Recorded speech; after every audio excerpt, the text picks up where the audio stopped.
Então os carboidratos eles vão estar presentes na vida do animal, mas eles não são essenciais. Eles não vão causar inflamação, não vão provocar, desenvolvimento de patologias. Então a gente tem que entender que o vilão não é o carboidrato e muito menos a ração. Muitas vezes o vilão é a má informação, tá? Então, os carboidratos, eles vão ajudar muito, tanto na homeostasia energética do animal no geral, quanto em benefícios no sistema gastrointestinal, imunológico.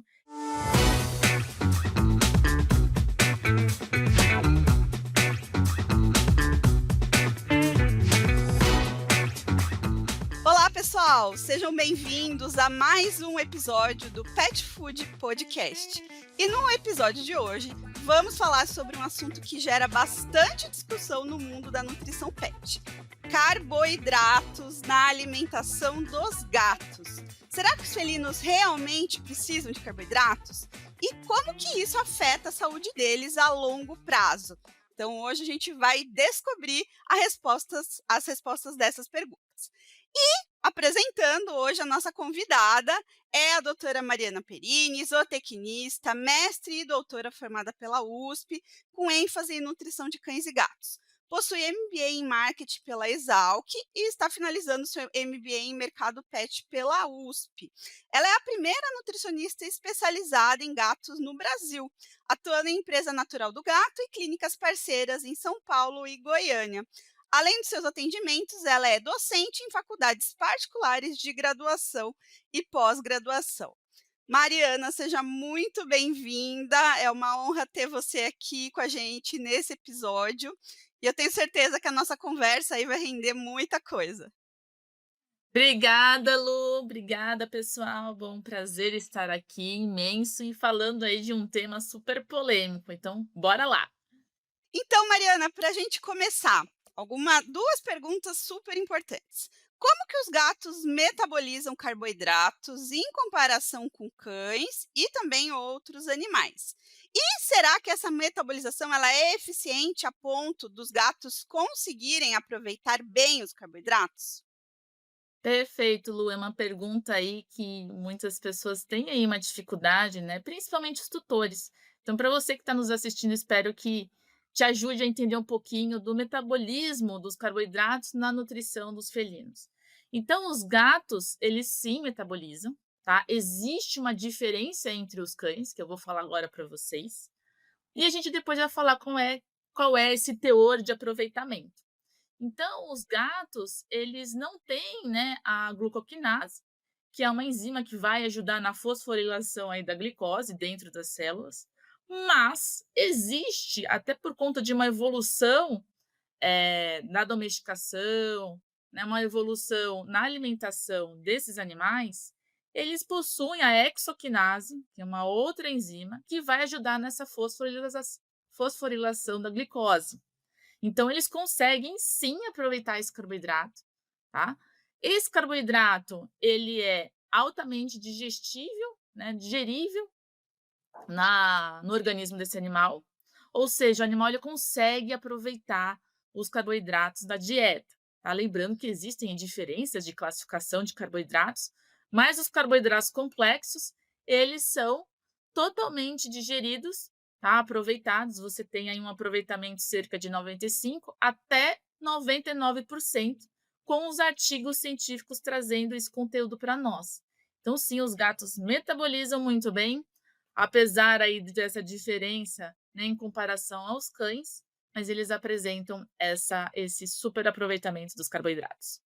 É, isso é muito, muito importante. Eu trabalhei também com carboidratos e gatos no meu mestrado, então é um assunto que eu gosto muito e muito bom estar com você aqui discutindo isso, né?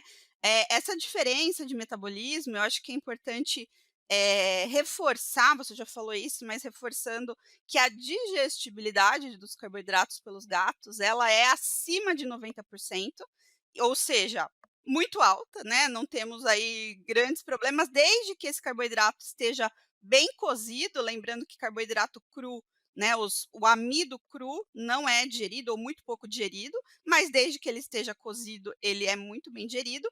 E essas diferenças nessas enzimas hepáticas, né, na glicoquinase, na hexoquinase, permite que os gatos aproveitem a glicose que vem dos carboidratos, só que a diferença é que essa absorção é um pouco mais lenta. Então essa glicose acaba ficando no sangue por mais tempo do que ela ficaria se fosse um cão ou se fosse um outro animal.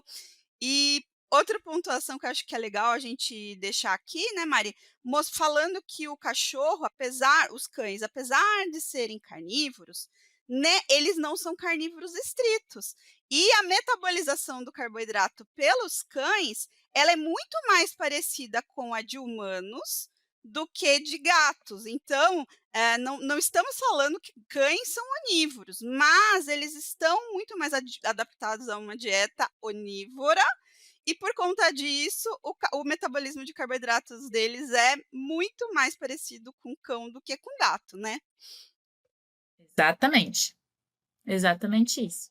É legal a gente comentar isso, né, porque às vezes a gente vê, ouve muito na internet e, existe aí uma linha de pesquisa de pessoas, né, de profissionais que, às vezes batem muito na tecla de que cão é carnívoro estrito, igual gato. E metabolicamente falando, a gente já tem muitas diferenças e não é verdade, eles são muito mais parecidos com humanos do que com gatos em muitas das coisas, né. Bom, vamos para a nossa segunda pergunta. Então, qual que é a importância dos carboidratos na nutrição dos gatos? Eles são essenciais, né, eles são obrigatórios? Existe uma dieta completa, balanceada, sem carboidrato? Dá para fazer uma dieta completa sem carboidrato para um gato? Essa é uma pergunta aí que as pessoas geralmente confundem, né, a essencialidade de do oferecimento em si do carboidrato na dieta. Então a gente tem que lembrar que a essencialidade é quando o animal ele não produz, não sintetiza no organismo. Então, na verdade, não, ele não é essencial, né, nem ele, nem a fibra.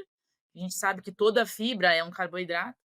Então, um alimento completo, né, balanceado, com todos os nutrientes que ele precisa, né, vai ser bem difícil você tirar o carboidrato, né. Não falo impossível, porque hoje, com a tecnologia a gente consegue fazer muitas coisas, mas praticamente é muito difícil você fazer, até por conta de processamento, né, dependendo aí da dieta que você quer fazer, do alimento. Então, por exemplo, uma extrusão, esquece, impossível, né. Um alimento úmido, você olha, é difícil. Eu nunca vi um alimento úmido completo, né, os específicos que eles são incompletos são petiscos e você até consegue fazer, mas os completos sem carboidratos eu nunca vi, né, então é praticamente impossível, né, é muito difícil você fazer uma formulação completa sem esses carboidratos, porque você tem um teor de fibra no meio.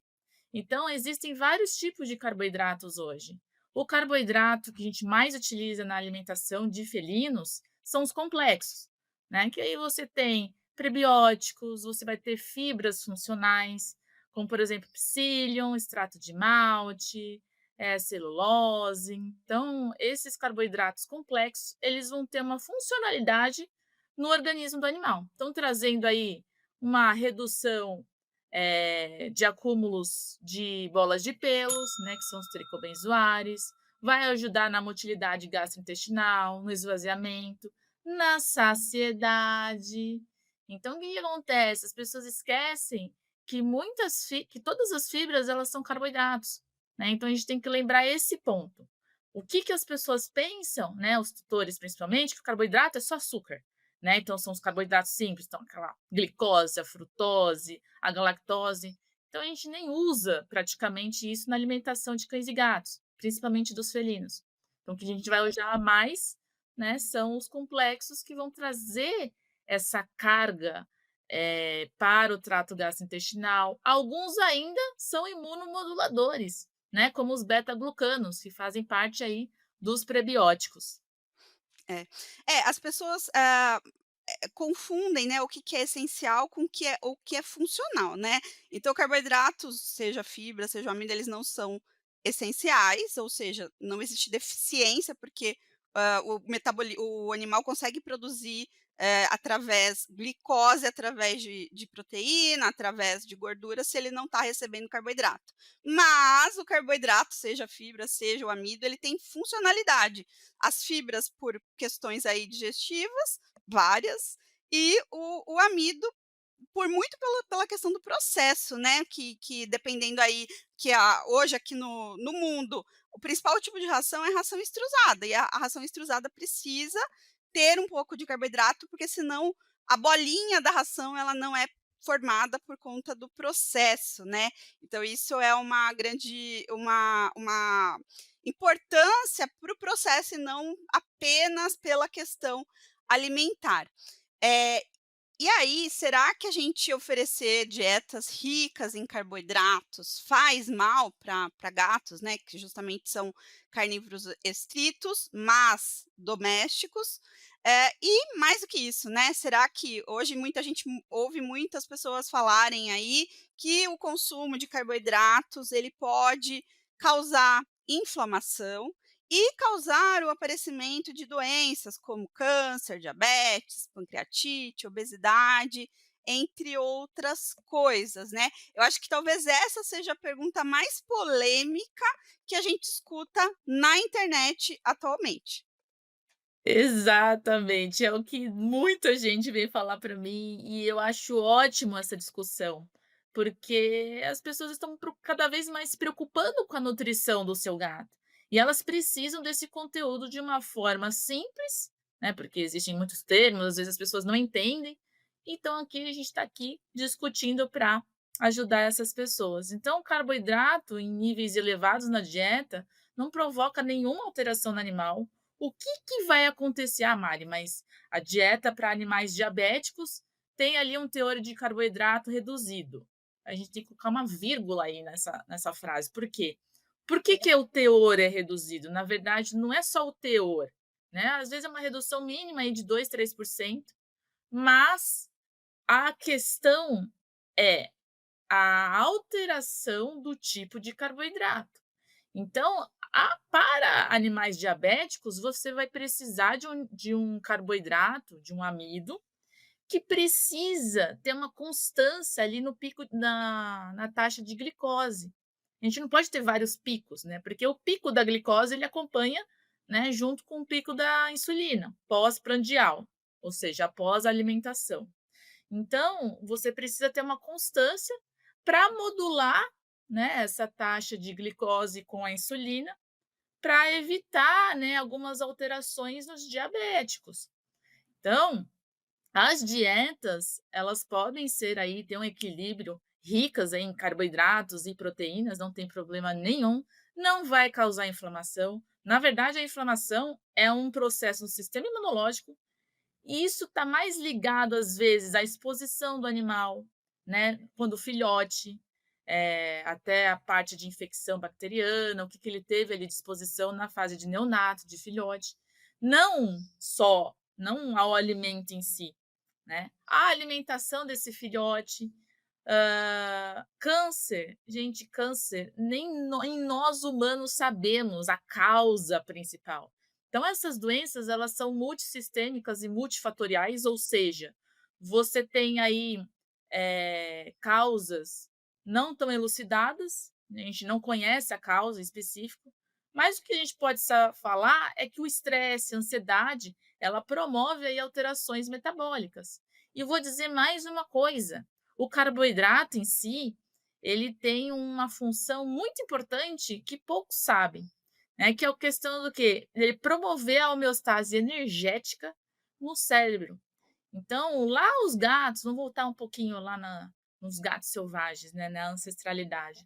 As presas, elas não conseguem suprir a demanda da glucose cerebral. Mas a nossa alimentação, né, então a alimentação que seja seca, úmida ou até um alimento natural, porventura, eles vão suprir, né, essa demanda de glucose cerebral, por conta da elevação do carboidrato. Então olha só a funcionalidade no cérebro, né, no sistema nervoso central, principalmente, desses carboidratos. Então o carboidrato ele não vai ser o vilão. Quem que é o vilão, na verdade, é a energia, né, o consumo em excesso da energia. É isso que a gente tem que equilibrar na dieta e não o carboidrato em si. É, culpabilizar o carboidrato por todos os males, né, que o animal está apresentando ou pode vir a apresentar é um grande, eu falo que isso chega eu chamo isso de terrorismo nutricional, né, porque o que que acontece? Algumas pessoas pegam a informação do ser humano, e o que que é a informação no ser humano? Que alimentos ultraprocessados, eh, causam vários problemas. E aí sim, existe comprovação que causa câncer e outra inflamação e outras tantas doenças. Só que quando a gente fala de alimentos ultraprocessados, eles têm na composição açúcares simples. Então eles têm alta inclusão de glicose, alta inclusão de frutose, que é o grande vilão aí para problemas hepáticos, e outros açúcares simples. Então ninguém está falando de carboidrato complexo. E eu vou dar um exemplo aqui. Nós brasileiros e outras tantas populações do mundo, a base da alimentação são carboidratos complexos, que no caso aqui do Brasil é o arroz com feijão. Você imagina se todo mundo que comesse arroz com feijão tivesse câncer, obesidade, diabetes, então a gente ia ter 200 milhões de brasileiros com problemas de obesidade, câncer, diabetes, pancreatite, porque todo mundo aqui praticamente come arroz com feijão no almoço e no jantar todos os dias, né. E se a gente for olhar Japão, Índia, outras populações também comem, às vezes batata, às vezes milho, às vezes arroz, mas, várias populações, se alimentam, têm como base o carboidrato complexo. E não é sobre isso que os estudos falam de problemas. Os problemas são exatamente sobre alimentos ultraprocessados. Então, não adianta querer culpabilizar a ração, né, alegando que a ração, porque a ração é um ultraprocessado, logo ela vai ter todos esses alimentos que são ruins dentro dela, mas não. A alimentação é um alimento industrializado, mas ela não tem gordura trans, ela não tem açúcar simples, ela não tem várias coisas que existem nos ultraprocessados. Então por isso que eu falo que é meramente um terrorismo nutricional de quem quer forçar o tutor a mudar a qualquer custo para a alimentação natural, mesmo pessoas que não têm condição de pagar por isso, de fazer da forma correta. Então acaba pesando aí, alugando um triplex na mente das pessoas para forçar elas a fazer essa mudança, mas então reforçando que não existe essa relação quando a gente fala de carboidratos complexos, que são os grãos, os tubérculos, então milho, arroz, batata, batata doce, mandioca. Então esses carboidratos não tem problema, tá? Nem para gato, nem para cachorro, nem para humano, mas lógico, tudo tem caloria, né, Mari? Proteína tem caloria, gordura tem caloria, carboidrato tem caloria. Se ele come mais do que ele precisa, é óbvio que ele vai ganhar peso. E a obesidade, ela é uma doença inflamatória. E aí sim a gente tem uma inflamação, e a obesidade ela predispõe ao aparecimento de outras doenças. Então, aí sim eu tenho um aumento da incidência do câncer, da pancreatite, do diabetes, de outras tantas doenças, porque a obesidade está predispondo sim ao aparecimento dessas e a gente tem muitas comprovações. Agora, não é só animal que come ração que está obeso, eu já atendo todo dia animal que vem comendo alimentação natural, e tá obeso, entendeu? A obesidade não é que bom, né, que só tivesse obeso comendo ração, a gente resolveria o problema rapidinho, mas não é essa a realidade. Então não adianta a gente ficar aí fazendo um terrorismo nesse sentido. E outra coisa, muitas das vezes desses animais que estão acima do peso, eh eh a gente vai ver, o problema não é nem a ração e nem a alimentação natural, são os petiscos. Esse tutor, muitas vezes, ele acaba dando um monte de petisco, um monte de alimento extra, um monte de coisa, que tudo que está comendo está ali dividindo com o animal, e aí depois o animal fica doente, é a culpa da ração. Mas você vai ver, a ração é 10% do que o animal come no dia, e ele está ignorando os outros 90% das coisas que está acontecendo. Então, a gente precisa olhar, né, para essa questão de culpabilizar carboidrato de uma forma muito mais séria e profunda do que do que está sendo feito hoje, né, Mari, pelas pessoas na internet, simplesmente, colocando como se todos os problemas dos animais fossem por conta da ração, e que a única opção saudável seria usar alimentação natural, e aí a gente atende na rotina aí um monte de animal cheio de problema, porque recebe uma dieta feita de qualquer jeito, sem orientação, sem balanceamento, sem suplementação, e aí não adianta nada, né, saiu de um alimento teoricamente para fugir de um problema, e ele se enfiou em outro, porque não está fazendo do jeito certo, né, isso é o que mais a gente acaba vendo. Bom, e quais então são as melhores fontes de carboidratos para gatos, e como que a gente escolhe aí o que é indicado, que é mais indicado, para cada situação dentro de uma dieta balanceada?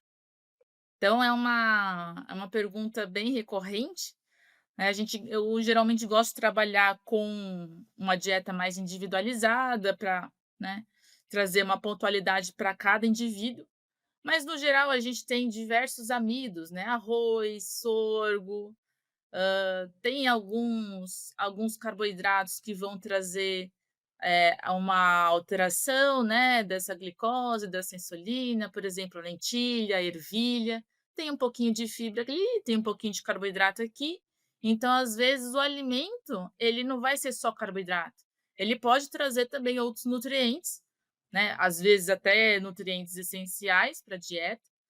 Então, o que mais a gente utiliza hoje é o arroz, o sorgo muitas vezes, dependendo da região também, né, porque esses alimentos, esses carboidratos, eles também têm um custo agregado, dependendo da região onde a indústria está, né. Então, às vezes: "Nossa, mas por que que esse alimento é tão caro?", é por conta de toda a seleção desses nutrientes, desses ingredientes, e tudo isso leva um custo.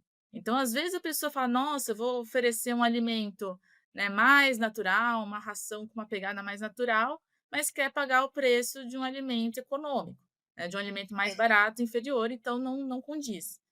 Então, geralmente, né, o arroz, que ele está muito aí ligado a ao processamento, ao oferecimento, né, desse carboidrato adequado. As ervilhas e as lentilhas, elas também estão sendo muito utilizadas, né, tanto em dietas para diabetes, quanto até dietas para obesidade também. Então, tem alguns carboidratos específicos para cada dietas, para modular aí um processo inflamatório, um processo de taxa, né, constância de glicose, de insulina.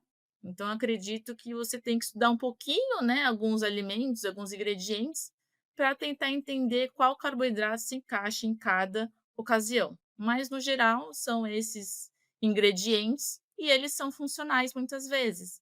Então eles vão promover benefícios para os seus gatos e não malefícios, né, como a gente já abordou aqui nesse bate-papo. É, com certeza. E um erro muito comum que as pessoas cometem é achar, por exemplo, que todos os grãos têm, uma carga glicêmica alta, e que os tubérculos teriam uma carga glicêmica mais baixa. E aí, como você citou, né, o arroz, o sorgo, o milho. Então, por exemplo, o arroz e o milho, eles são carboidratos de digestão rápida que têm uma carga glicêmica maior. Só que o sorgo, que também é um grão, ele já vai ter uma carga glicêmica muito baixa. A ervilha, a lentilha são leguminosas, né, que muitas vezes as pessoas chamam de grãos também, que também tem uma carga glicêmica super baixa. E aí, olhando para os tubérculos, batata, batata doce, inhame, a gente vai ter carga glicêmica baixa. Só que se você olha para a mandioca, que também é um tubérculo, ela tem uma carga glicêmica alta. Ou seja, não é porque é grão que tem sempre uma alta carga, taxa, que promove uma glicemia mais alta, ou porque é tubérculo que sempre promove uma glicemia mais baixa. Depende. E o porquê que depende? Porque, como você mesma falou, porque além nesse quando a gente fala do ingrediente, além do amido que está ali, a gente vai ter a fibra, a gente vai ter a proteína, a gente pode ter gordura, e esses outros nutrientes, eles também interferem na velocidade que esse carboidrato consegue ser hidrolisado, consegue ser absorvido, então isso também impacta, obviamente, na curva glicêmica pós-prandial e na curva insulínica pós-prandial. E aí a definição de, eu vou usar o carboidrato X, Y ou Z, vai depender do qual o objetivo, né, da sua dieta. É para um animal saudável, adulto ou jovem, filhote, não tem problema nenhum você usar um grão, seja ele o milho, arroz ou qualquer outro. Não, mas eu estou fazendo uma dieta para um animal obeso, para um animal idoso, para um animal diabético. Aí sim, usar um alimento com uma carga, um amido com uma carga glicêmica menor, uma ervilha, uma lentilha, um sorgo. Então é isso, a gente tem que jogar, jogar não, jogar de acordo com o que a gente quer de objetivo, né. Então todos eles podem ser utilizados, mas a gente tem que direcionar de acordo com o que o animal tem, se ele tem alguma coisa, mas lembrando que todos são digeridos, todos são absorvidos, é só uma questão de velocidade que o organismo consegue fazer isso. Quanto mais rápido o carboidrato está disponível, maior a tendência dele propiciar aí um aumento da curva glicêmica. Só que um outro ponto que é importante no metabolismo dos gatos é que eles são neoglicogênicos constantes. O que que significa isso? Independente do que o gato come, ele sempre está produzindo glicose a partir de proteína e gordura. Independente dele ter uma dieta que tenha carboidrato ou que ele não tenha carboidrato. Ou seja, não é porque você não está dando carboidrato para o gato que ele vai deixar de produzir glicose no sangue, muito pelo contrário, se você fizer a glicemia de um gato que está comendo só carne, a glicemia está normal. Ele não tem hipoglicemia se ele não comer carboidrato, né. E as pessoas, às vezes, até mesmo os profissionais, eles esquecem desse fato bioquímico fisiológico, né, e acha que: "Ah não, eu quero diminuir a glicose do sangue, eu vou tirar carboidrato e eu vou conseguir fazer isso". Não, você não vai conseguir fazer isso, porque ele vai continuar produzindo glicose a partir de proteína e a partir de gordura, e ele vive muito bem assim, e ele não precisa do carboidrato para gerar glicose em momento nenhum, né. Bom, e aí, existem também carboidratos que são considerados nutracêuticos, que é um outro assunto aí que você já comentou alguma coisinha ou outra. Então, quando que a gente pode mencionar aí que os carboidratos são considerados nutracêuticos? Então, é uma coisa até interessante, porque tem alguns profissionais e tutores, né, que eles acreditam que nutracêutico está relacionado a fármaco, ou seja, remédios, né. Então não, nutracêutico a gente tem que só voltar um pouquinho na conceitualização. O nutracêutico ele vai ser um ingrediente, tá, então ele vai trazer toda aí, às vezes, uma nutrição acompanhado de um benefício dentro de uma doença. Então você só vai usar nutracêutico quando o animal ele está com um desenvolvimento de alguma doença, alguma patologia. Agora, existem, né, ingredientes que eles vão ser tanto um suplemento quanto um nutracêutico, depende de quando você vai usar ele. Então, o suplemento é quando o animal está em manutenção, em crescimento, em gestação, e o nutracêutico ele vai se transformar, né, o suplemento vai se transformar no nutracêutico quando o animal ele está apresentando uma doença. Então, em relação aos carboidratos, que podem promover, né, uma funcionalidade. Nessas doenças, a gente tem diversas. A ervilha e a lentilha é uma delas, né, trabalhando aí principalmente na parte da taxa da glicemia e da insulina. Se você for trabalhar com carboidratos fermentativos, você consegue aí trabalhar com os prebióticos, os probióticos, que eles vão ser fermentados lá no intestino grosso, vão ajudar ali na microbiota intestinal, todo mundo adora falar da microbiota intestinal, eh, que aí você vai ser, se for prebiótico, você vai trazer o alimento, né, o substrato para essas bactérias benéficas se proliferarem, e se é o probiótico, é a bactéria viva. Então, esses carboidratos fermentáveis, eles vão, alterar ali o sistema gastrointestinal, eles podem ajudar na motilidade gastrointestinal, na qualidade fecal, reduzir, como eu falei anteriormente, as bolas de pelo, né, como o caso do extrato de malte, psyllium e assim por diante. E a gente tem também alguns imunomoduladores nesses prebióticos, como os beta-glucanos, né? Sou apaixonada pelos beta-glucanos e pelo GOS, que é o galactooligosacarídeo, que é um prebiótico recente aí, novo, introduzido em alguns alimentos, petiscos, tanto alimento seco quanto alimento úmido, para promover tanto uma saúde intestinal quanto uma saúde imunológica. Então, dependendo do que o animal apresenta, você vai usar um prebiótico, né, existem vários, então o interessante é você estudar qual tipo de prebiótico, dosagem, né, às vezes existe aquele protocolo, aquele guideline, mas no seu caso em específico você vai ter que reduzir ou aumentar a dose, mas quando você tem essa alteração de doses, você precisa ter uma alteração bem leve, porque você pode provocar constipação, às vezes diarreia, dependendo do caso.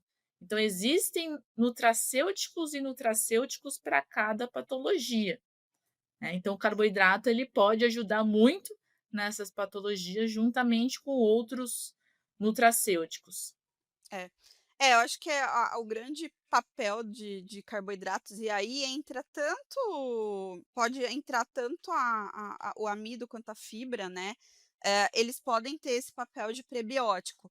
O amido, porque existem amidos que, ao serem processados ou dependendo da forma que esse amido foi coletado, vamos dizer assim, ó, vou dar um exemplo. Então, existem carboidratos que formam durante o processo ou durante o tempo de prateleira amido resistente, ou seja, uma parte desse amido ele acaba tendo uma mudança na sua estrutura química e ele começa a agir como se fosse uma fibra. Ele deixa de ser disponível para ser quebrado ali pela amilase e começa e aí ele vai chegar no intestino grosso e vai ser fermentado, então apesar de ser amido, ele se comporta como uma fibra e se comporta como uma fibra prebiótica. Outro exemplo, a farinha de banana verde, então é um alimento que não sofreu processo, mas pelo fato da banana estar verde, ela tem naturalmente a formação do amido resistente sem precisar de nenhum processo. E as fibras, né, a gente tem fibras que não são fermentáveis, mas a gente tem as fibras fermentáveis, então, por exemplo, a pectina, o FOS, o MOS, o GOS, enfim, outras tantas fibras que são fermentáveis ou parcialmente fermentáveis e que acabam trazendo esses efeitos positivos para a microbiota intestinal. Então, traz de fato benefícios aí para os animais que as consomem, né? Acho que essa parte da microbiota é bem interessante, né, Mari? Bom, e aí, Mari, para a gente finalizar a nossa conversa de hoje, queria perguntar para você se existe mais algum mito ou alguma informação, alguma coisa sobre carboidratos na alimentação dos gatos que você gostaria de esclarecer, de explicar, enfim, para a gente finalizar nosso podcast de hoje. Então tem, assim, 2 coisinhas, né, só relembrando todo o desfecho, né, do carboidrato, lembrando que as dietas Gram-free elas não necessariamente são melhores, né, como a Lu bem se posicionou e a gente conversou bastante aqui. O que acontece? O alimento grain-free, na verdade, ele surgiu, né, eu lembro muito bem, em 2015, eu estava na graduação ainda, e, eu fui num congresso e eles vendiam peixe que o alimento grain-free era ótimo para reduzir, né, o índice de obesidade, ou seja, para você prevenir o animal de ganho de peso. Mas na verdade isso é um maior mito, porque as dietas grain-free, elas são livres de grão, né, grão free livre de grão.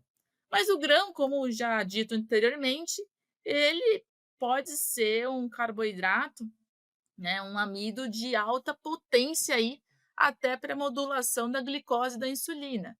Então, os grãos eles não são ruins, o problema é o consumo, tá? Independente, a dieta grain free, geralmente ela tem uma gordura elevada, né? A energia ela é moderada, então quem que vai influenciar no ganho de peso é a energia, é o consumo.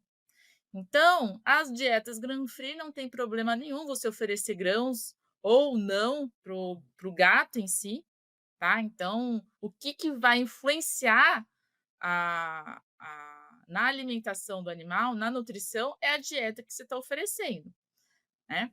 Além disso, existem aí alguns pontos que, por exemplo, na alimentação natural a gente não vai ter carboidrato. Nós temos carboidratos, né, como a Lu já falou para vocês, mandioca, mandioquinha, batata doce, o pessoal adora colocar batata doce em qualquer alimento natural, tanto para cães quanto para gato. A gente tem que entender uma coisa, alimento natural não é para qualquer tutor, tá, já falo, não é melhor que ração, a gente não tem esse parâmetro aí no mundo científico.